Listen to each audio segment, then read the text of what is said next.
மாணவர்களுக்கு வழங்கப்படும் உணவை ஆட்சியரும் ருசித்து பார்த்தார். அப்போது சாப்பிட்டுக் கொண்டிருந்த மாணவர் ஒருவர், நீங்க வரும்பொழுது மட்டும்தான் உணவு நல்லா இருக்கும், நாளையில இருந்து தண்ணி மாதிரி இருக்கும். சாப்பாடு டெய்லி இதே மாதிரி இருக்குமா? மற்ற நாள்லாம் ஸோ இந்த மாதிரி யாராச்சும் ஸ்கூலுக்கு வராங்க அப்படின்னா ஸ்கூலை நல்லா க்ளீனாக நீட்டாக க்ளீன் பண்ணி வச்சு அந்த பவுட்ரெலாம் போட்டு இதெல்லாம் பண்ணுவாங்க.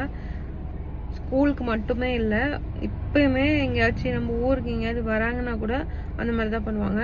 அவங்க வரும்போது மட்டும்தான் க்ளீனாக நீட்டாக இருக்கும், மற்றபடி வந்து குப்பை மாதிரி இருக்கும். ஸோ ஈவன் ரோடுமே அப்படி தான் இருக்கும். அவங்க வரதா இருந்தால் மட்டும் ஒரு வாரத்துக்கு முன்னாடியே ஏதோ இன்ஃபார்ம் பண்ணிடுவாங்களான்னு தெரியாது. அவங்க வரும்போது மட்டும் இந்த பள்ளம்லாம் இருக்கும்ல அதெல்லாம் போட்டு மறைக்கிறது, இந்த மேடு பள்ளம்லாம் இல்லாமல் இருக்கிறது அந்த மாதிரி பண்ணுவாங்க. ஸோ இயற்கையாகவே அந்த மாதிரி பண்ணலாம்ல, நார்மலாக அந்த மாதிரி பண்ணலாம்ல, எல்லா மக்களுக்கும் யூஸாக இருக்கும்ல. அவங்க மட்டும்தான் மனுஷங்களா அப்படியே சர்வலாக போகிறதுக்கு பள்ளம் மேட்டில் போய் தானே வாழறாங்க எல்லா மனுஷங்களும். அப்படியே விட வேண்டியது தானே, அப்படியே வந்து போக வேண்டியது தானே. அவங்களுக்காக ஏன் ஸ்பெஷலாக அதெல்லாம் பண்ணணும்னு தான் என்னோட கேள்வி. அண்டு மக்களோட மக்களாக இருந்தால் தான் மக்களோட கஷ்டம் என்னன்னு புரிஞ்சிக்க முடியும். ஸோ மக்களோட மக்களாக இல்லாமல் அவங்க வரும்போது மட்டும் எல்லா ஃபெசிலிட்டியும் பண்ணிவிட்டு அப்புறம் எப்படி மக்களோட கஷ்டம் அவங்களுக்கு புரியும்னு எனக்கு தெரியல. ரீசெண்டாக நிறைய ஸ்கூலில் அப்படி தான் ஃபுட்டு வந்து கொஞ்சம் சரியில்லாமல் தான் போடுறாங்க. அது தயவு செஞ்சு பாருங்கள். ஒரு உணவு திட்டத்தை கொண்டு வந்த போது நல்லா இருந்துச்சு, அப்புறம் வர வர கொஞ்சம் அது கொஞ்சம் மட்டமாக போகிற மாதிரி இருக்குது அப்படின்னு ஃபீல் ஆகுது எனக்கு. நிறைய ஸ்கூலில் நிறைய வீடியோ பார்க்குறோம், அதனால் அப்படி தோணுது. அண்ட் நானுமே ஸ்கூல் சாப்பாடு சாப்பிட்ருக்கேன் கிடையாது.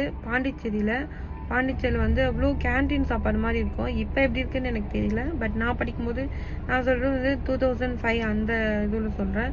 ஸோ சூப்பராக இருக்கும், எனக்கு ரொம்ப பிடிக்கும் பாண்டிச்சேரியில். ஃபெசிலிட்டியுமே கொடுப்பாங்க பசங்களுக்கு. ₹1 வாங்க மாட்டாங்க. நான் கவர்மெண்ட் ஸ்கூலில் தான் படித்தேன். இத்தனைக்கும் ஸ்கூல் ட்ரெஸ்ஸுலேருந்து நம்ம போடுற ஸ்லிப்பர்ஸு, ப்ரெஷ்ஷு எல்லாமே கொடுப்பாங்க. ஒரு மனுஷனுக்கு அத்தியாவசிய தேவையான பொருள் எல்லாமே தருவாங்க. ஸோ அவ்வளோ நல்லா பார்த்துப்பாங்க. அண்ட் மார்னிங் போனால் பால் கொடுப்பாங்க, பிஸ்கெட் கொடுப்பாங்க, இதெல்லாம் நல்லா பண்ணுவாங்க. ஸோ அந்த மாதிரி இங்கே கொண்டு வந்தால் நல்லாயிருக்கும். இங்கே ஒரு ஊருக்கு விசிட் வந்தாலும் சரி, இல்லை ஒரு ஸ்கூலுக்கு விசிட் போனாலும் சரி, எங்கேயுமே போகிறதா இருந்தால் சொல்லாமல் போங்க. அப்போ தான் அந்த இடத்தோட நிலமை வந்து உங்களுக்கு தெரியும். ஸோ தெரியணும், ஒரு மக்களோட மக்களாக இருந்து உங்கள் ப்ராப்ளம் தெரியணும் அப்படின்னா நீங்கள் சொல்லாமல் தான் போகணும். நீங்கள் சொல்லி போகிறீங்க அப்படின்னா எல்லாமே கரெக்டாக வந்து நீட்டாக வந்து இப்போ கண்டென்ட் மாதிரி தான் பண்ணுவாங்க. இப்படி தான் பண்ணணும், அப்படி தான் பண்ணணும் அப்படின்னு சொல்லிட்டு. ஸோ சொல்லாமல் போங்க.